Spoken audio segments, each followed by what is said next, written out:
Assalamualaikum warahmatullahi wabarakatuh. Berjumpa kembali di channel kita Edi Prahitno, Menachem Ali Official dan Graha Mu'alaf. Dan seperti biasa setiap malam Jumat kita selalu mengadakan kajian-kajian istimewa. Dan pada malam hari ini saya ditemani oleh Ustadz Menachem Ali. Assalamualaikum Ustadz. Waalaikumsalam warahmatullahi wabarakatuh. Ini kayaknya harus menyambung kemarin Mas Ian ya, temanya ya. Iya. Karena ada yang menuduh kita bahwasanya karena di dalam Al-Qur'an terutama di surah An-Nisa ya, An-Nisa 46, di sana dikatakan yaitu orang-orang Yahudi mereka mengubah perkataan dari tempat-tempatnya. Mereka berkata, kami mendengar tetapi kami tidak mau menurutinya. Dan mereka mengatakan pula, dengarlah sedang kamu sebenarnya tidak mendengar apa-apa. Dan mereka mengatakan ra'ina dengan memutar-mutar lidahnya dan mencela agama. Sekiranya mereka mengatakan kami mendengar dan menurut dan dengarlah dan perhatikanlah kami, tentulah itu lebih baik bagi mereka dan lebih tepat. Akan tetapi Allah mengutuk mereka karena kekafiran mereka. Mereka tidak beriman kecuali iman yang sangat tipis. Jadi ini intinya di dalam Al-Quran menuduh ada orang-orang Yahudi yang merubah-rubah ayat-ayat. Mungkin kitab suci mereka ya, Taurat atau apa ya. Tetapi ada tuduhan juga bahwa sebetulnya Al-Quran itu juga tidak sama. Ada beberapa versi.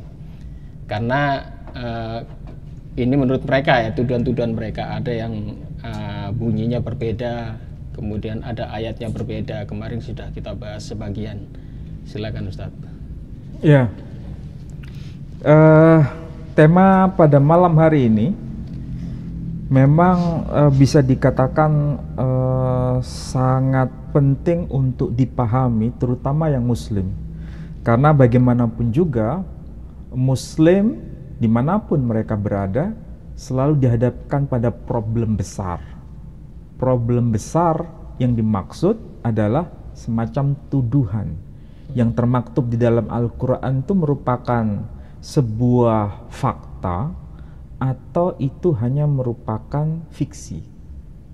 Fakta atau hanya sekedar sesuatu yang sifatnya belum terverifikasi.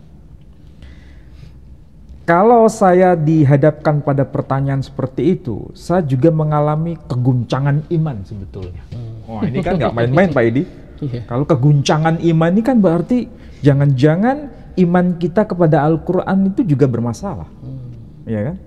Apalagi Pak Edi tadi menyitir ayat yang termaktub di dalam surah An-Nisa, surah yang keempat.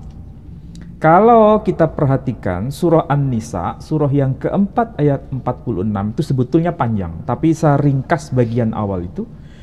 Kalau kita cermati dalam redaksi teks bahasa Arabnya disebutkan minalladzina hadu yuharrifunal kalima am mawadhi'ihi. Arti harfiah di sini kita bisa cermati dari sisi kebahasaan Arab ya. Minalladzina di sini merujuk pada bisa bermakna min ba'diyah, sebagian dari kalangan orang-orang Yahudi. Jadi tidak seluruhnya, tidak semua, tapi sebagian. Minalladzina hadu, dari sebagian orang-orang Yahudi itu yuharrifunal kalima. Mereka itu mentahrif kalam, artinya firman, amma wadhihi, dari tempatnya. Artinya ada penggantian, ada tahrif, ada sesuatu yang diganti ya dari aslinya. Nah, ini sebetulnya sesuatu yang membuat kita bertanya, apakah ayat Al-Quran itu betul? Kalau kita menjadi seorang Muslim, pasti berkata, iya pasti Al-Quran itu betul. Tapi masalahnya ini kan tidak bicara semata-mata hanya kita beriman pada Quran. Tapi kita juga dihadapkan pada fakta real. Benarkah informasi Quran ini? Apakah ada dokumen yang bisa divalidasi untuk memperkuat pernyataan Quran ini? Kalau seandainya ada dokumen yang bisa divalidasi berkaitan dengan pernyataan Quran ini, berarti Quran itu benar. Tetapi bila dokumen itu justru sebaliknya, tidak seperti yang diinformasikan di dalam Al-Quran, bahwa orang-orang Yahudi tidak mentahrif kitab sucinya, berarti Al-Quran ini problem, hanya merupakan tuduhan. Berarti ada nggak opsi yang ketiga? Ya, harus dicari itu. Tidak ada opsi yang ketiga, hanya dua opsi. Ada dua, ya. Hanya dua opsi saja. Kalau Al-Quran informasinya itu betul, ya alhamdulillah, karena dokumennya memang menyebutkan demikian. Tapi harus dibuktikan. Tapi harus bisa dibuktikan. Ya. Bukan sekedar pernyataan tanpa ada validasi data. Tapi seandainya data itu menyebutkan tidak ada perubahan, tidak ada penggantian, tidak ada sesuatu yang menyimpang dari aslinya, Al-Quran bermasalah. berarti Al-Quran ini bermasalah. Dan itu yang sering kita dengar juga kan, berarti Al-Quran ini sebagaimana yang termaktub dalam surah An-Nisa, surah yang keempat ayat 46, itu hanya merupakan informasi yang tidak terverifikasi, alias merupakan tuduhan tanpa bukti. Nah, biasanya itu yang kita dengar. Lagi-lagi kita dihadapkan pada sesuatu. Apakah kalau seandainya tidak terbukti, apakah iman kita ini gugur? Otomatis Pak ini. Otomatis. Iya.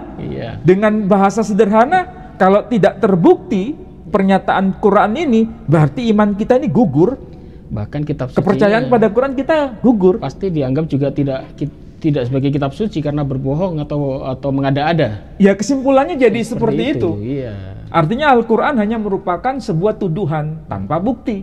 Berarti kalau kita percaya pada Al-Quran sama dengan percaya pada berita bohong. Berarti percaya pada hoax.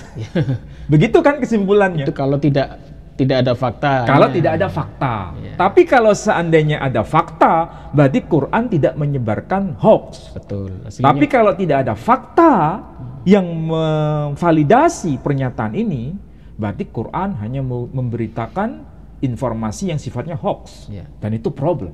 Nah, dari situlah kita mulai mencari, dan memang harus mencari itu untuk bisa menyatakan bahwa ini bukan hoax, tapi memang merupakan sebuah kenyataan. Itu persoalan pertama. Persoalan kedua, apakah dalam Al-Quran itu sendiri memang justru sebaliknya ada tahrif itu? Tahu maksud saya? Jadi bukan kitab suci orang lain yang ada tahrif, tapi Al-Quran sendiri itu ada tahrif. Karena ada perbedaan-perbedaan bacaan. Iya, tuduhannya seperti itu. Jadi ini ada dua problem besar sebenarnya. Yang menyebutkan bahwa kitab non-muslim itu yang ada tahrif, atau sebaliknya Quran itu sendiri yang memang ada tahrif. Dan contohnya diberikan itu. Contoh tahrifnya apa itu. Nanti sebagian kita bahas. Nah, sekarang begini. Kalau kita cermati dua problem yang tadi sudah saya utarakan, yang sebenarnya ada tahrif itu Al-Quran atau kitab Taurat sendiri yang ada tahrif? Harus dibuktikan. Harus dibuktikan. Nah, begini Pak Edi.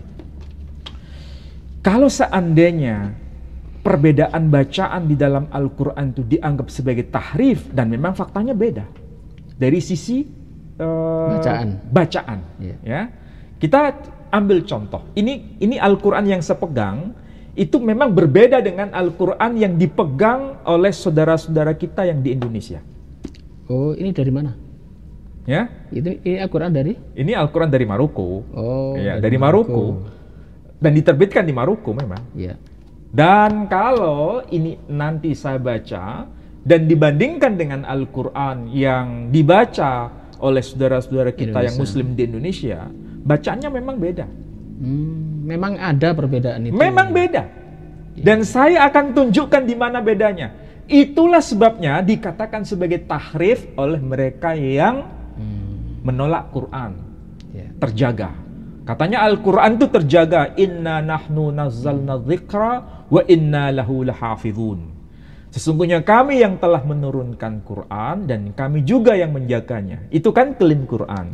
Tapi faktanya di dalam Quran ada tahrif menurut mereka.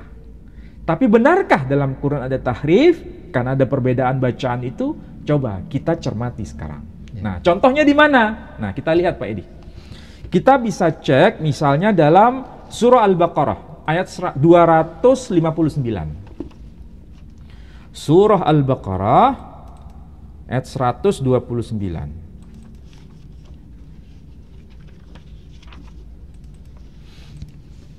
Surah Al-Baqarah ayat 129. Ya Tuhan kami, utuslah untuk mereka seorang rasul dari kalangan mereka yang akan... Bukan 129 Pak Edi. 259, sorry. 200. Surah Al-Baqarah ayat 259.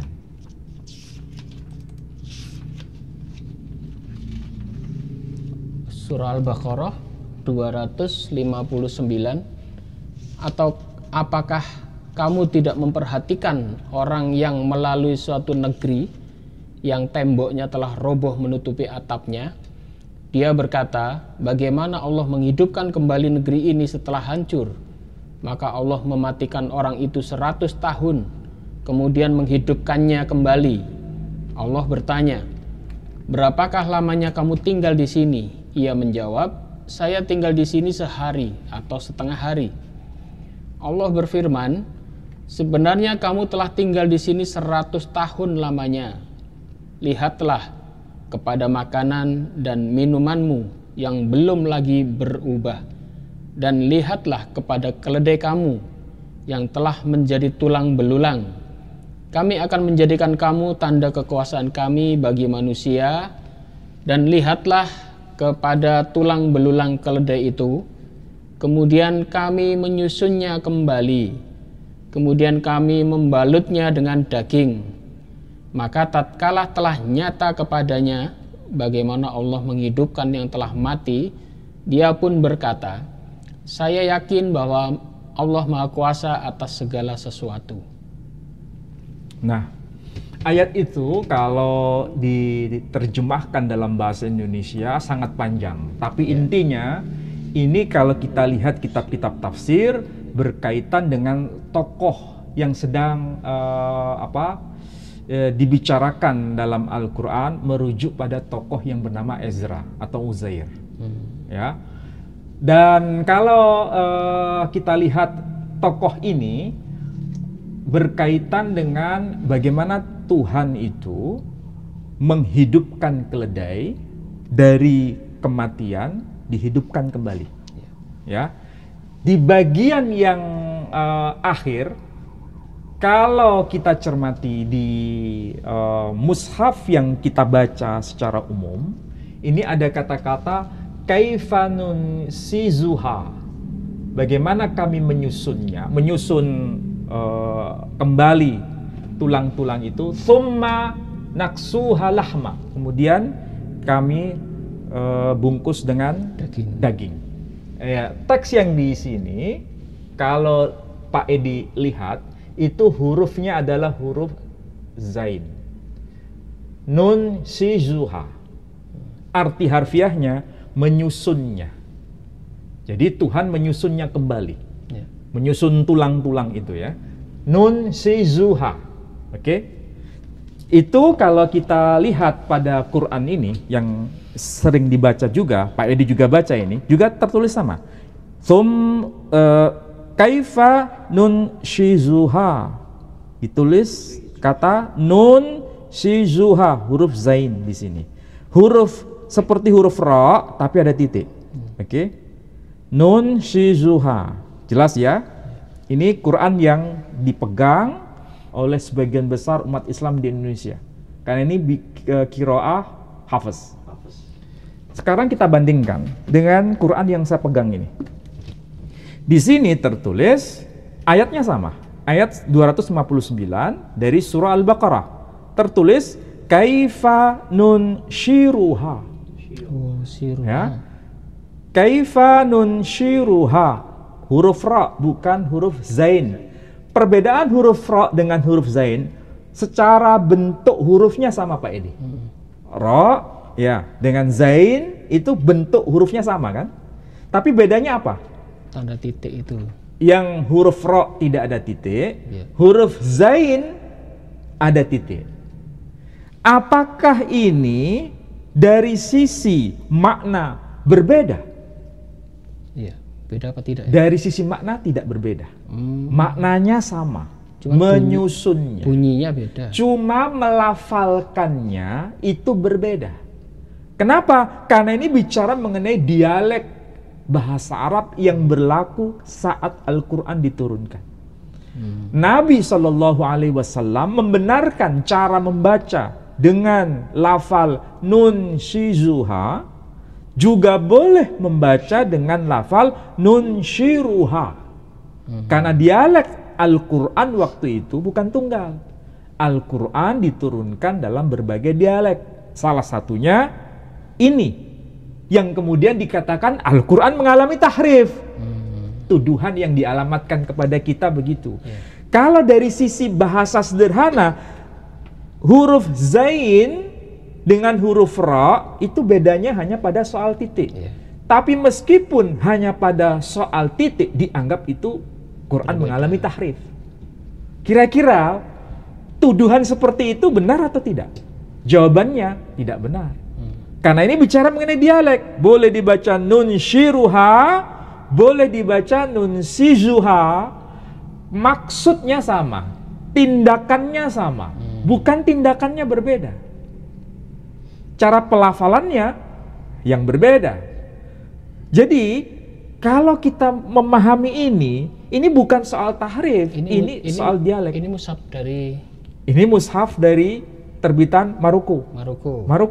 Jadi karena Maroko itu bacaannya mengikuti Imam Warsh yang merujuk pada mushaf Ibnu Mas'ud dan mushaf Ubay, inilah yang kemudian kita coba bahas malam ini. Karena menurut Arthur Jeffrey juga, Al-Quran yang menyebut dengan kata nun shiruha itu sudah tidak ada.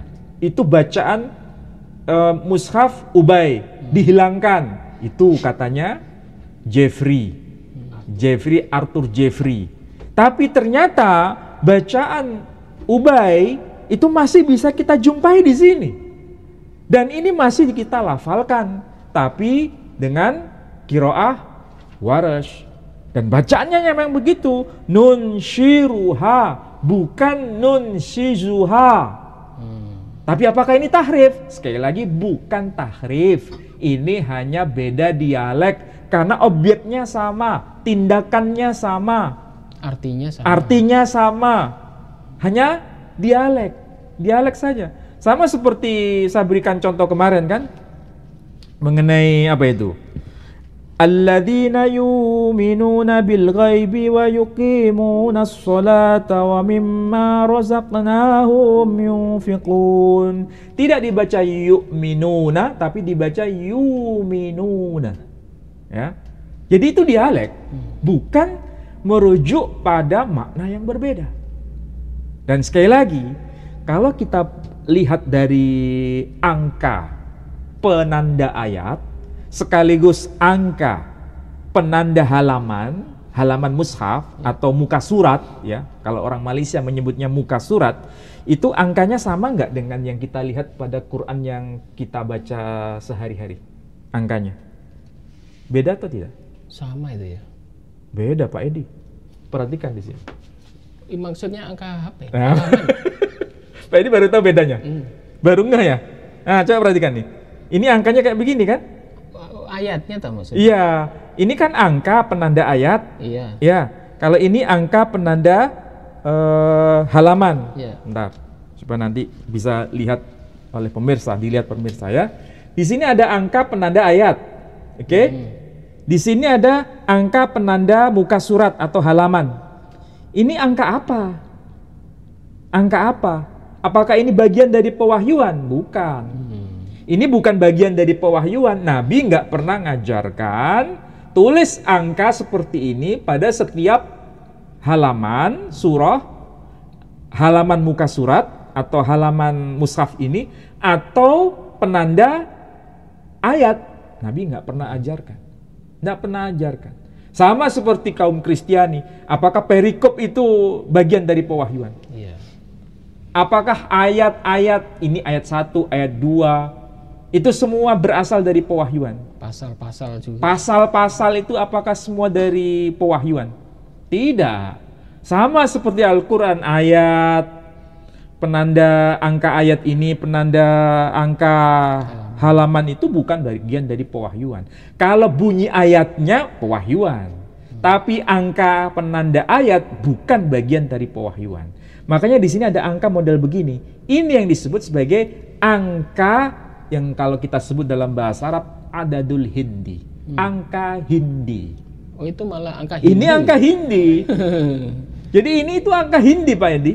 Ini angka hindi. Justru bukan Dan angka Arab. siapa ini yang menciptakan angka hindi ini? Hah? Siapa? Malah bukan angka Arab ini. Bukan angka Arab. Nah, sekarang kita lihat di sini, bandingkan dengan yang ini. Ini angka apa? Ya kalau kita biasanya Latin gitu. Pertanyaannya, kalau bahasa Latin ada ora et labora, cogito ergo sum. Ya. Itu bahasa Latin. Kemudian Dios, ya kan? Dios pater. Kemudian pater. Itu bahasa apa? Itu bahasa Latin. Tapi kalau kita sebut aksara Latin, ya aksara Latin ya ini aksara Latin Pak Edi, ya kan? Graha itu aksara Latin, G-R-A-H-A itu angka Latin. Kalau saudara kita di Malaysia tidak menyebut H tapi menyebut H, G-R-A-H-A, Graha. Kalau kita menyebut G-R-A-H-A, Beda bacanya. beda cara melafalkan. Ini yang disebut sebagai aksara Latin atau aksara Rumi. Ya, kalau angka Latin atau disebut dengan angka Rumi, ini bukan angka Rumi. Angka Rumi itu yang seperti huruf V itu disebut angka nomor 5, ya kan? X itu angka 10. nomor 10. Kalau ini bukan angka Latin Pak Edi, nggak ada angka Latin. Yang ada ini adalah disebut sebagai angka Arab. Oh, justru yang ini malah asli Arab ini. Ini angka Arab Pak Edi. Makanya aljabar itu dari Arab ya, 1, 2 sampai 10 itu ya. Kalau angka Latin dipakai aljabar bubar.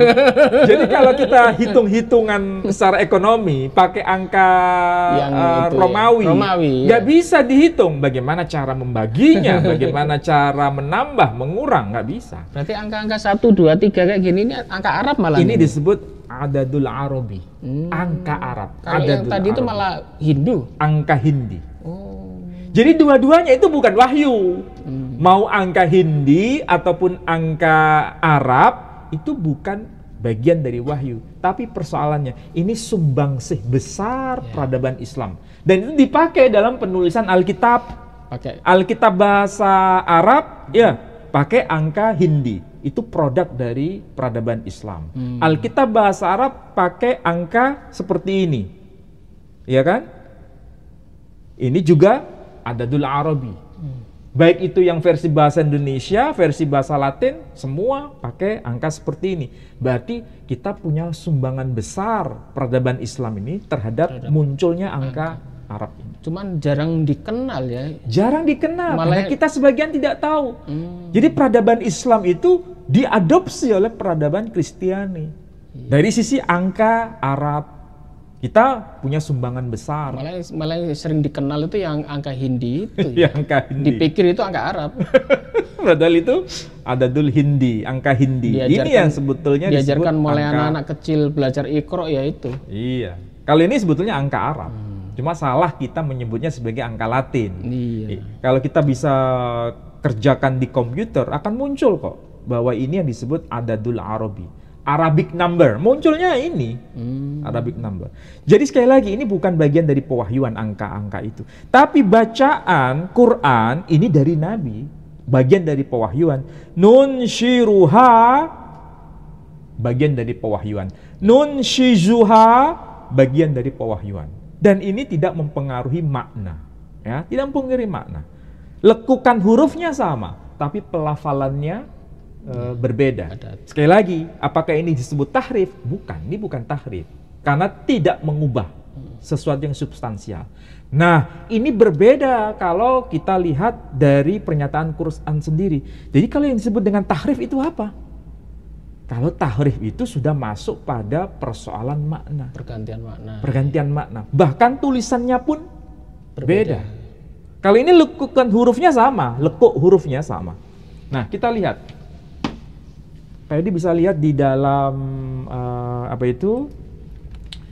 Injil Yohanes ya. Kita bandingkan. Injil Yohanes pasal yang ke-4 ayat yang ke-21.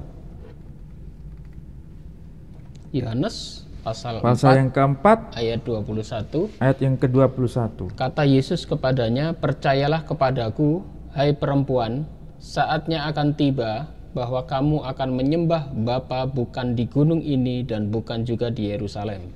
Ini percakapan antara perempuan Samaria dengan Yesus waktu itu, bahwa kiblat ibadah ataupun tempat ibadah untuk menyembah Tuhan itu ada dua versi. Orang Bani Israel dari kalangan kaum Samaria menyembah Tuhan, kiblatnya itu di satu gunung, tapi tidak disebut namanya di sini ya. Tapi orang Yahudi, Bani Israel dari kalangan kaum Yahudi menyembah Tuhan di satu gunung, tempatnya disebut Yerusalem. Masalahnya, gunung ini gunung apa? Tempatnya di mana? Itu lihat pada ayat yang kelima. Ayat yang kelima. Ya. Coba baca dulu Pak Edi ayat yang kelima. Maka sampailah ia ke sebuah kota di Samaria yang bernama Sikhar, dekat tanah yang diberikan Yakub dahulu kepada anaknya Yusuf. Nah, jadi kawasan tempat ibadah kaum Samaria dari kalangan Bani Israel juga, itu lokasi sakralnya bukan di Yerusalem, tapi lokasi sakralnya ada di Gunung Gerizim, dan itu berada di kawasan luas yang disebut sebagai kota Sikhar. Nah, kota Sikhar itu apa? Di sini ada penjelasan Pak Edi. Kota Sikhar itu, ya, di sini ayat yang kelima. Ini ada penjelasan. Sikhar boleh jadi kota ini ialah kota Sikhem. Jadi sama dengan Sikhem. Jadi kota Sikhar sama dengan kota Sikhem. Dalam bahasa Aram disebut Sikhar. Dahulu atau desa sekarang yang bernama Askar di kaki Gunung Ebal, kira-kira 1 kilometer dari sumur Yakub. Sumur ini tidak disebutkan dalam kitab Kejadian. Ini sebetulnya kawasan yang menjadi kawasan sakral, tempat ibadah kaum Samaria. Jadi secara tempat ibadah, kiblat itu berbeda antara orang Yahudi dengan orang Samaria.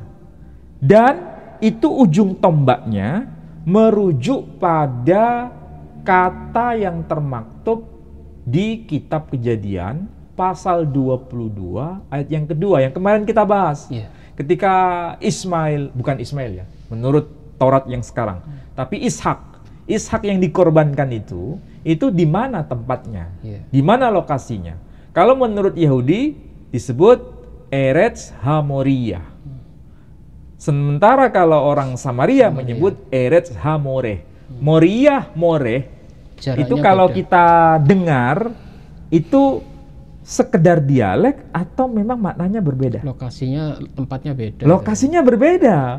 Kalau tidak dijelaskan, orang boleh berkata Moriyah, Moreh. Itu hanya dialek saja.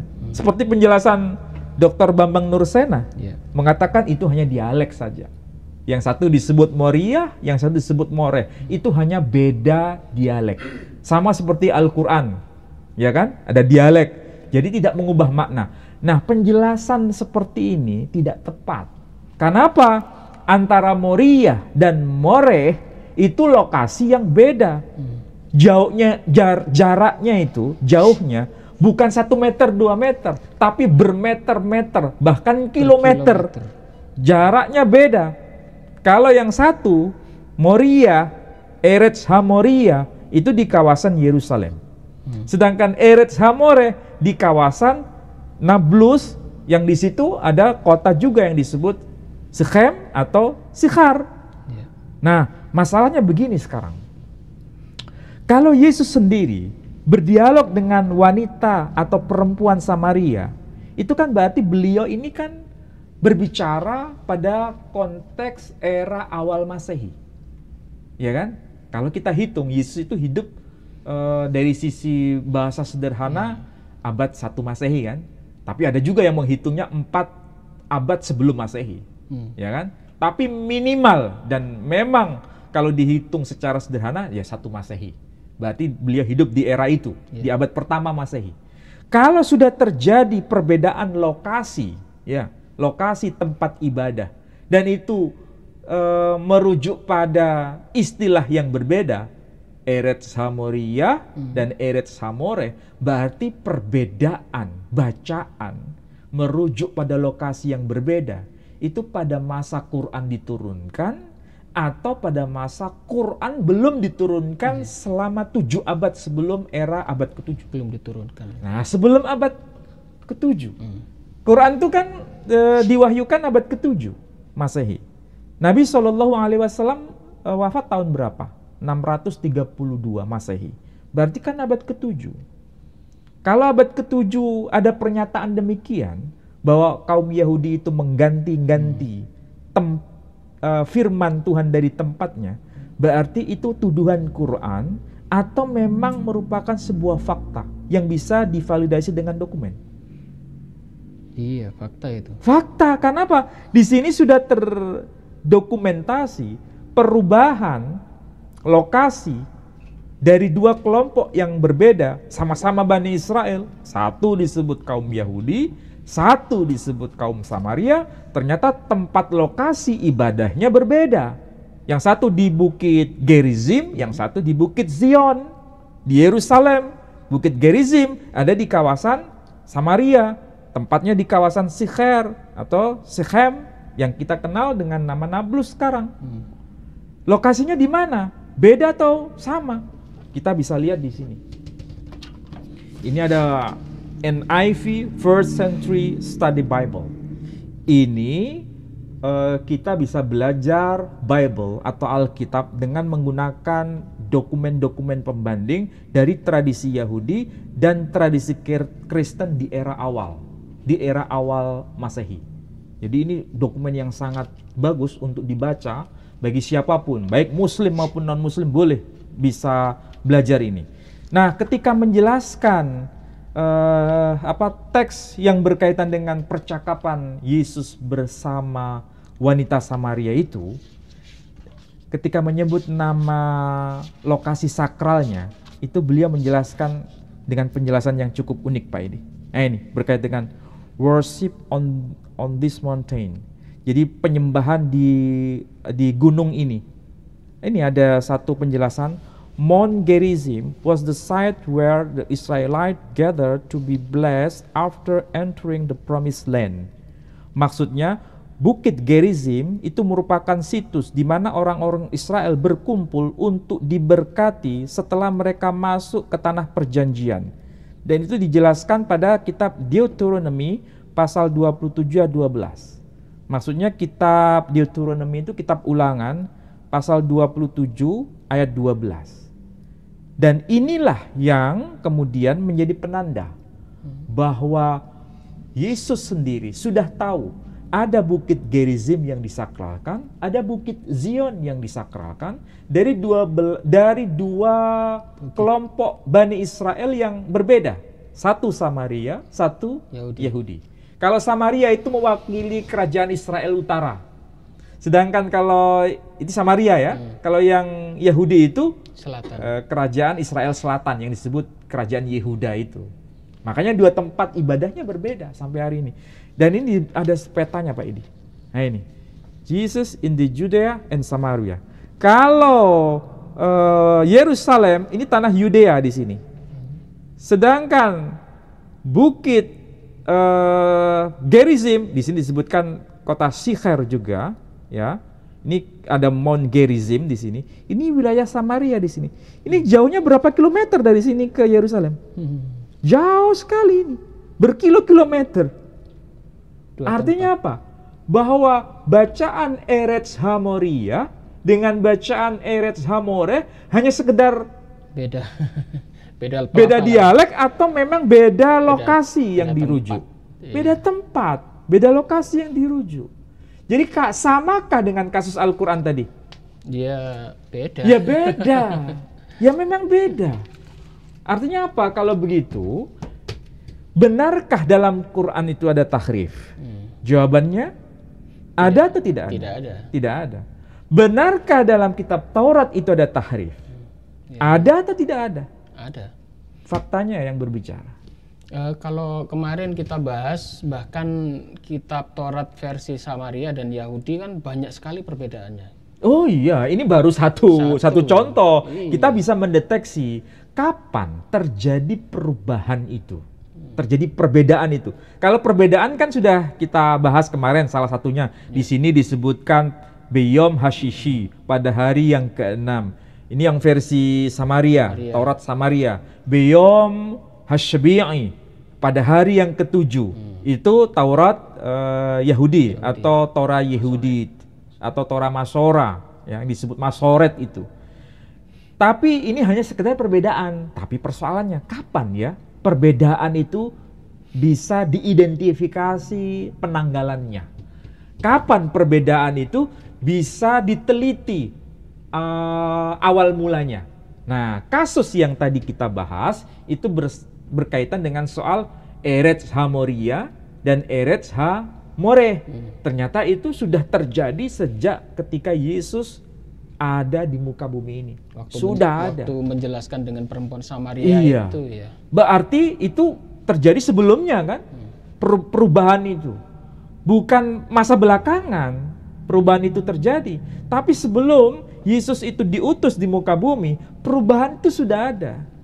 Kan tidak mungkin Pak Edi ketika terjadi percakapan antara Yesus dengan perempuan Samaria, tiba-tiba lokasi ibadah itu berubah. Kan tidak mungkin. Tapi perubahan itu sudah terjadi sekian lama, baru kemudian Yesus diutus di muka bumi untuk memberikan penegasan. Memang terjadi dua kiblat yang berbeda.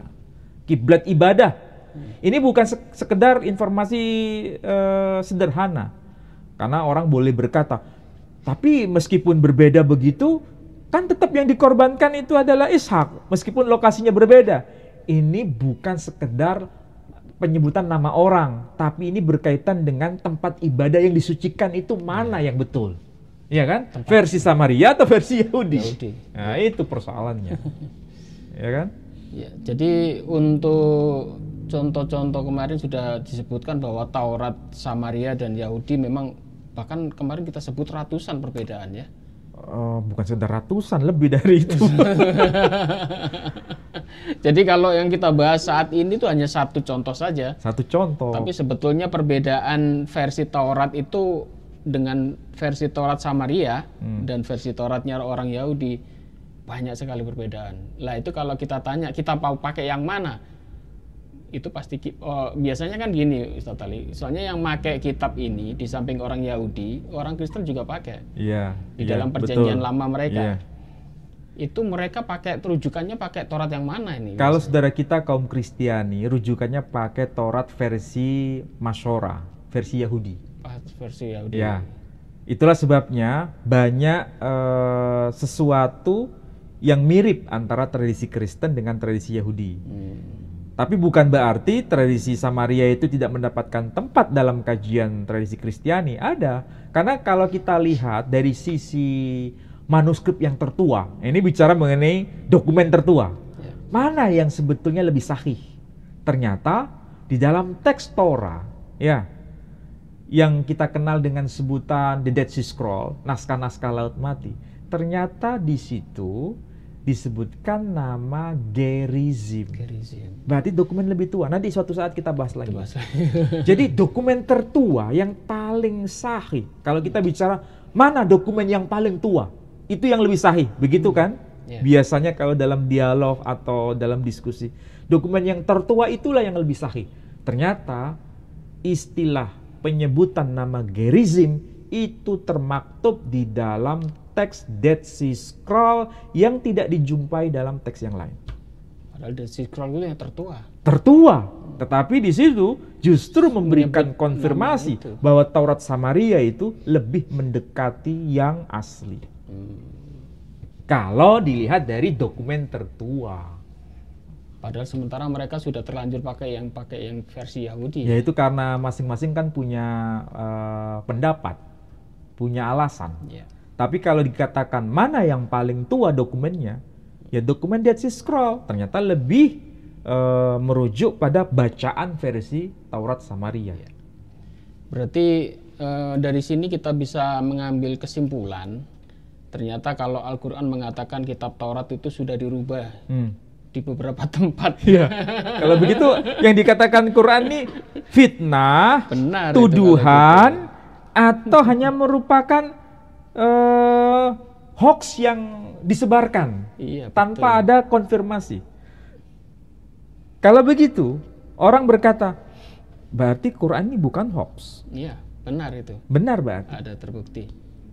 Kalau seandainya nggak ada pembuktian seperti ini, orang boleh berkata, Quran hanya memberikan informasi hoax, bukan fakta. Tapi dengan buka-bukaan data tadi, kita bisa lihat ternyata ada bukti yang bisa jadi validitasnya. Ya. Baiklah, saudara-saudaraku sekalian, ini pentingnya kita membahas sebuah kajian ya. Jadi kalau di dalam Al-Quran mengatakan Taurat itu sudah dirubah-rubah, sementara kita sendiri kadang-kadang takut membaca Taurat itu yang mana. Kadang-kadang mereka belum apa-apa, Taurat itu sudah dipalsukan semua. Tapi buktinya mana? Mereka nggak bisa memberikan alasan. Iya, jadi Taurat itu ya, peninggalan dari Nabi Musa itu sebenarnya masih ada. Dan itu masih diwariskan ke orang-orang Yahudi dan juga diwariskan ke orang-orang Kristen. Dan sekarang ini kita bisa menelaah, kemudian meneliti kalau Al-Quran mengatakan Taurat itu sudah banyak perubahan-perubahan. Nah, sekarang faktanya kita buka hari ini. Jadi bukan sekedar pokoknya beriman pada Quran, tapi sekarang kita sudah tahu bahwa Quran tidak sekedar informasi hoax, tapi ini ada fakta dokumentasinya. Betul. Baik, saudara-saudaraku sekalian, sekali lagi kami ingatkan bahwa pada kajian malam hari ini kita tidak mencari mana, kita tidak menjelekkan salah satu agama ya, kita tidak menyudutkan, tetapi ini adalah kajian akademis, ada bukti-buktinya, dan silakan jika ada yang ingin bertamu kepada kami, baik itu pendeta atau anak-anak mahasiswa sekolah teologi yang ingin hadir di tempat ini untuk sama-sama mengkaji ya. Bahkan kita undang Ibu Rita Wahyu sekalian. Kapan-kapan kita adakan dialog atau diskusi yang menarik gitu ya. Mungkin Ibu Rita Wahyu kalau melihat tontonan ini atau ada yang kenalan-kenalannya bisa disampaikan pada beliau. Yes. Alhamdulillah kalau kita bisa sharing ya untuk membuka dokumen dari berbagai macam sisi. Saya kira itu lebih menarik. Berarti ini ada tawaran dari Ustadz Menachem Ali kepada Ibu Rita Wahyu. Welcome. Saya sangat-sangat welcome. Kita nantikan untuk biaya tempat kita semua siapkan ya. Kalau ke Surabaya oke, ke Jakarta juga kita oke juga. Dan kita siapkan akomodasi semuanya kita siap. Baiklah, untuk saudara-saudaraku sekalian, kita ingatkan sekali lagi bahwa Yayasan Pembina Mu'alaf At-Tauhid sampai hari ini kita masih membangun. Jadi masjid yang kita bangun itu sudah hampir selesai, meskipun itu masih di lantai 1 ya, karena itu 2 lantai. Tetapi yang jelas sudah dipakai untuk sholat.